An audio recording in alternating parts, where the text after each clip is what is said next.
So Tom Evans, we're talking the day before the World Cross Country Championships here in Belgrade. How are you feeling? I'm very excited. It is, those who know anything about my journey, cross country and 10K probably isn't something that people will know me for, but this winter the goal was to get relatively fast and to qualify for World Cross. And you seem to have succeeded there. You've been running really well in some of the cross-country races on the domestic scene. In the past few weeks and months. It's been brilliant. I've really enjoyed it, and it's been really nice to see that progress rather than with ultra running and trail running. It's very easy to run a lot of miles. It's what I enjoy the most, and it's what I sort of typically find that I'm good at. It's very easy to do the stuff that you like. It's very difficult to do the stuff that you don't like. And yes, I enjoy doing this, but it's hard. The sessions are hard. It's different. And it's been a really fun process, and it's really nice then going into a race like tomorrow that I've already achieved my goal. The goal was to qualify and to get to the start line, and I now get the race itself is the celebration, and it's the reward for cold days in the winter and hard training sessions that now you really get to stand on the start line with some of the greatest endurance runners of all times and get beaten by. I'm really. But from cold winter sessions, it's going to be quite toasty out there, I think, tomorrow. And you guys have had a look at the course today as well. What do you think of that? I think it's going to be warm. I've been fortunate enough to be in Australia beginning of this year. Semi heat prepped, which I think will definitely pay dividends. The course it's flat and rock hard underfoot. Did you walk it today or jog it? Walked it today, but it is pretty uneven. It's not technical. It's definitely not technical, but it's definitely not completely smooth, and I think that will catch some people out. The obstacles will be interesting to see how people do them. The hay maze, most people just seem to be jumping over them. I think that needs a bit of clarification with if it's a maze or a chicane, you're not allowed to jump over them or what. So I think that'll be interesting to see. The way I understand it, athletes can take it whichever way they like, so they can either hurdle or weave their way through, or we'll see. We'll see what happens, but it'll be carnage and it'll definitely break the stride up. But I think it's gonna be really quick. Does that worry you, the sheer pace and speed that people are going to go off at tomorrow? I think there are lots of races within the main race, and if I find myself at the front after 30 seconds, something has gone seriously wrong, and the game plan has gone out the window. So I raced Eurocross in 2019, and the last lap I went backwards. I would like to have the opposite experience out here and pick a few people off in the second half of the race. Ease into the race, run hard. Like I'd love to run. If it's bang on 10K, I'd still like to run mid 28 minutes. Yeah. Which is kind of the goal. As I reckon it's probably 45 seconds slower than a 10K track, maybe. Something like that. Maybe a little bit more, maybe a minute. So.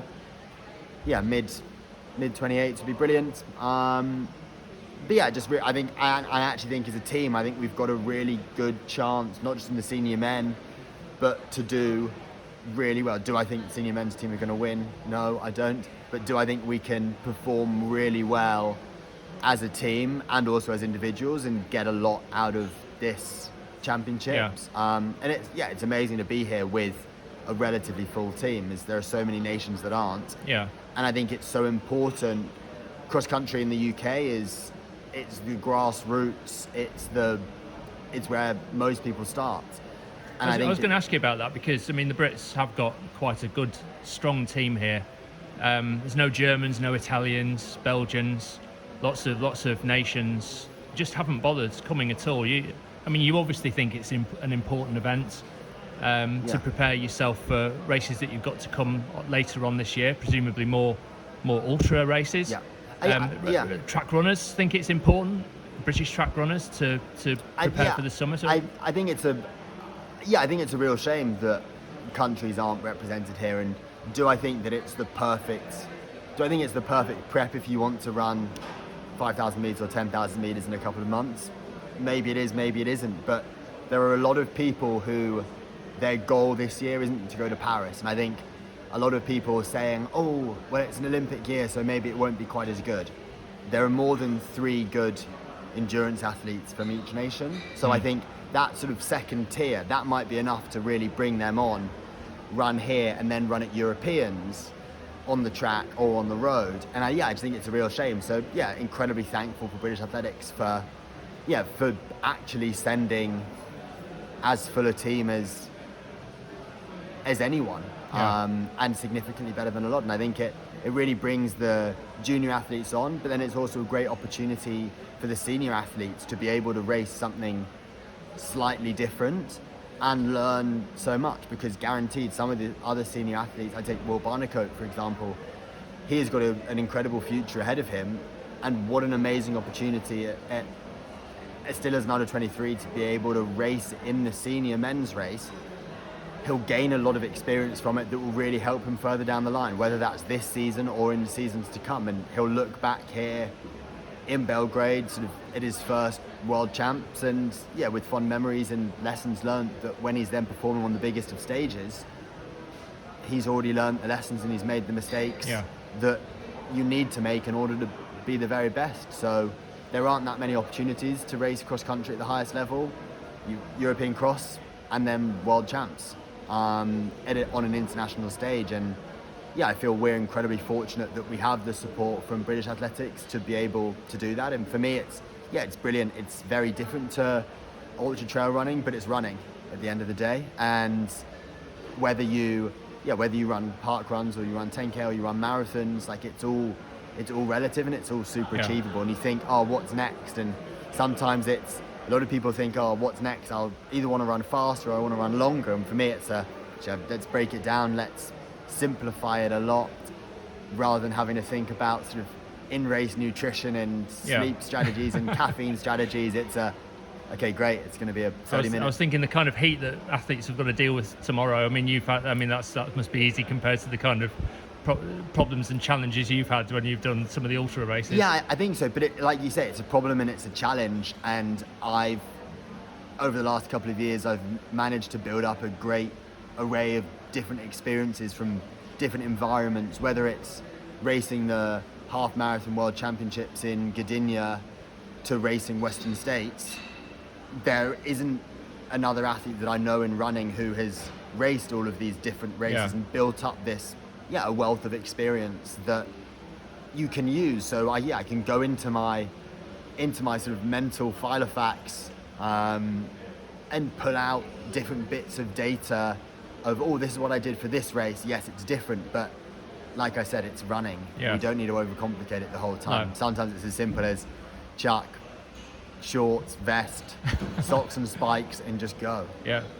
Do you, when you're mixing with athletes on the GB cross-country teams, do they look at you with a little bit of envy that you do these ultra races and they would like to have a crack at them themselves one day, or do they think you're mad and they wouldn't want to touch these ultra races at all? I think probably a combination of both. I guess as sort of the younger athletes who have really come from within the system, and I guess ultra running is still a bit of a fringe sport. It's starting to gain. It's become a lot cooler though, I think, in the last 20 years or so. It's become a lot cooler, but possibly with 10 years older than they are. And I think fast forward 10 years, and a lot of my friends now from school run ultramarathons. Yeah. They weren't sporty at all at school, but it's incredible to see.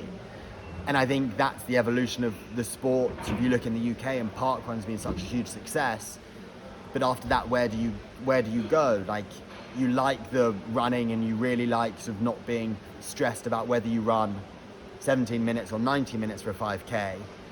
I find if you go and race a half marathon or a marathon, the first question that someone asks is, oh, what time did you run? Yeah. And I think that's pretty stressful, because if it's then, it can be, you might see it as embarrassing if you're not happy with your time, but, oh yeah, I'm going to go run this 60K race in the Alps. Here are all these incredible photos. I had the most incredible time. No one asks what time you run. No. How was it? You either finished it or you didn't. And that's all that matters. And I think that's the sort of, from participation and getting people outside we know its mental health benefits. I think it's so important. So I think the young, going back to your original question, the younger athletes, they see it and I think they think, oh wow, this is pretty incredible, slightly mental, but incredible at the same time. And I hope that I'm laying the foundation for them now that trail running isn't sort of a fringe sport by the time that they're my age, and it's, whether it will ever be in the Olympics or not, who knows, but it will be it'll be a sport that they're able to participate in at the highest level, and GB will hopefully continue to send teams. One of my next races is the European Off-Road Running Championships in Annecy. I was going to ask what you've got coming up now during the rest of the year, and how the World Cross fits into those preparations for those events. Yeah, I guess you would sort of look at it as like a reverse periodization, doing some faster stuff and then going into the specificity, and that's what the plan for this year has been. Myself and my coach Scott Johnson, we've sort of planned that this is what worked in 2022, and I had a really great year and didn't have enough time to do it last year. Working on the speed first and then starting to add all the more mileage later on when you get closer to the big ultras. Exactly, and rather than just really tiring yourself out over winter. So I'm now really excited to get back onto the trails properly and start sort of really racking up some decent mileage and some good long runs in some technical terrain. Yeah. So I'll race Transvolcania, 70 kilometers in 6 weeks' time. And then 3 weeks after that, the European Off-Road Championships that's in Annecy in France. That's 62 kilometers, I think. But then, my main focus this year will be Ultra Trail de Mont Blanc, UTMB, 100 miles. That's at the end of August. Very good. You're making me envious now, because I've been to Annecy before, and I've been to watch the UTMB. I've never been crazy enough or good enough to do it myself, but it's a fantastic event. It's amazing, and it makes it so nice coming to events like this where you can just get on with racing. There's no real circus around a race like out here. I just get to peel back the layers of complexity and just race. And it's really easy and it's super enjoyable, and I run for the love of running and for the love of sport, and I've been very fortunate that it's taken me to some amazing places and I've done some amazing races, but actually sometimes sort of just peeling back the layers and going back to basics is just blissful. I know, just from a training point of view, you say you've been working on your speed a lot. What's the sort of shortest, fastest stuff you do then during the cross country season? It's all relative. Did you actually go on the track? It's all relative speed. Yes, I did quite a lot of track. The shortest reps I do would be 300 meters. Okay. But would be a float recovery. So probably still lapping in 74, 75s, but going through 300 in 45s. Yeah, okay. And then with a 20-second sort of relative recovery. Yeah. And so it's worked. That's on the track in Loughborough. In Loughborough. And that's been brilliant. But done lots of standard 10k half marathon type sessions. A little bit of uphill stuff, got a lot of hill reps, sort of just to build that, strengthen that speed, and then hopefully then make that transitional period from the cross to the trails a little bit easier. But it's just been really fun. It's been different. But again, just very, very basic. But also by doing this, it's meant that I've had people to train with. Because a lot of the time, if I'm doing a fairly standard session for us on the trails is sort of 4 to 6 by 10 minutes uphill. No one's stupid enough to want to do that from Loughborough. So I end up doing 99% of my training on my own, whereas there's a great group of, and I've sort of integrated into sort of the Loughborough Athletics Club, which has been brilliant, at the university, or training with the triathletes in Australia and then back here. It's just been brilliant to be able to do quality sessions with some other quality athletes and sort of rediscover the love of the sport, because it can get pretty lonely sometimes. And so really nice to be able to run with other people. Well, good luck tomorrow, and hopefully it'll be the springboard to a UTMB victory in end of August, isn't it? End of August. Thanks very much. Excellent.